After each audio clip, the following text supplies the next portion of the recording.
Yeah, without any further ado, DJ Daryl, let's kick it.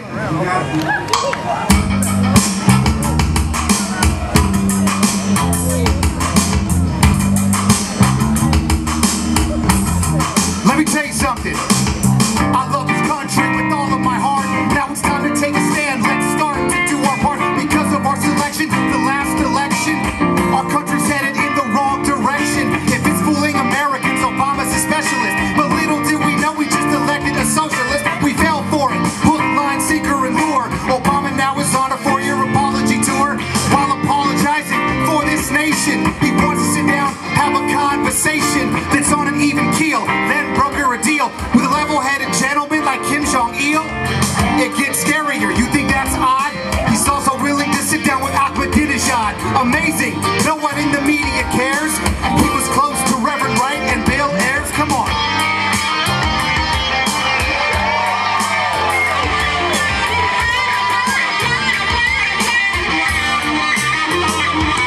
Now he won the Nobel Prize. He done anything yet besides making this country hit record levels of debt? I don't think I'm the only one that it scares.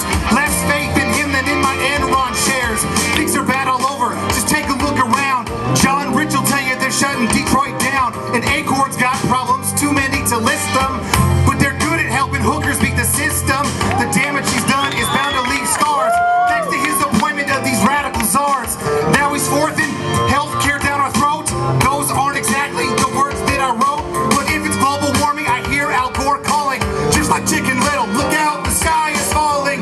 He taught us a lesson can't be ignored. If you exaggerate, you get an Academy Award. Casey Wickstrom, ladies and gentlemen. This international behavior, I mean, wow. Except that Chavez's book always seems ready to bow. I, for one, want to arrange someplace in the UN.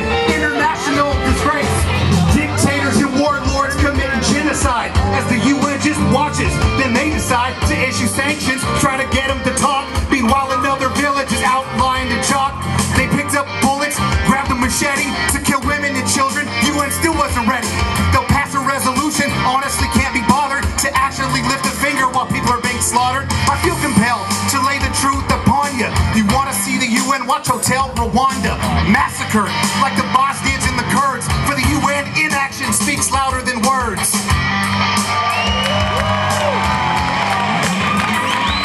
This is for all the soldiers out there, the soldiers. They stood for good, and I truly wish that we could erase the massacre that just happened up at Fort Hood. Direct effect, being politically correct. We're hesitant to question somebody we suspect. Because of that neglect, it's difficult to accept. We have the bodies of 13 U.S. soldiers to collect. A bill with nothing but love and true respect. We're willing to sacrifice their lives just to protect us. So against evil, this country stands in defiance. And to those who have fallen from violence, we salute you now with the sound of silence. War is something that we wish would never happen. But take a moment now, in truth, can you imagine coming home in the bag, single dog tag, your mother is handed a crisply folded flag. Never again will you ever breathe air, but your leader apologizes for the reason you're there. For those of you who think this is about land, when will you learn? We just want enough to bury those who don't return. And now a self-proclaimed terrorist, guilty as can be, getting tried up in NYC. Now liberals have a real skewed point of view. A couple differences between us and them. Here's a few. When you ask them something, they start delaying. How many times you heard them say, let me start by saying? They might just tell you it's none of your business. That it depends on what your definition of is. We answer the question, why do they dodge it? I just think it's they're uncomfortable using logic. We think of them as on the other side of the fence, but they're just like us, you guys, without common sense. On the radio, just fighting for a win. Rush, Hannity, Savage, Ingram, Beck, and Levin. This comes from my opinion, my point of view. The future is up to me and you. This much is true. So if change is up to us and you agree, let me ask you a question, Tea Party. Are you with me?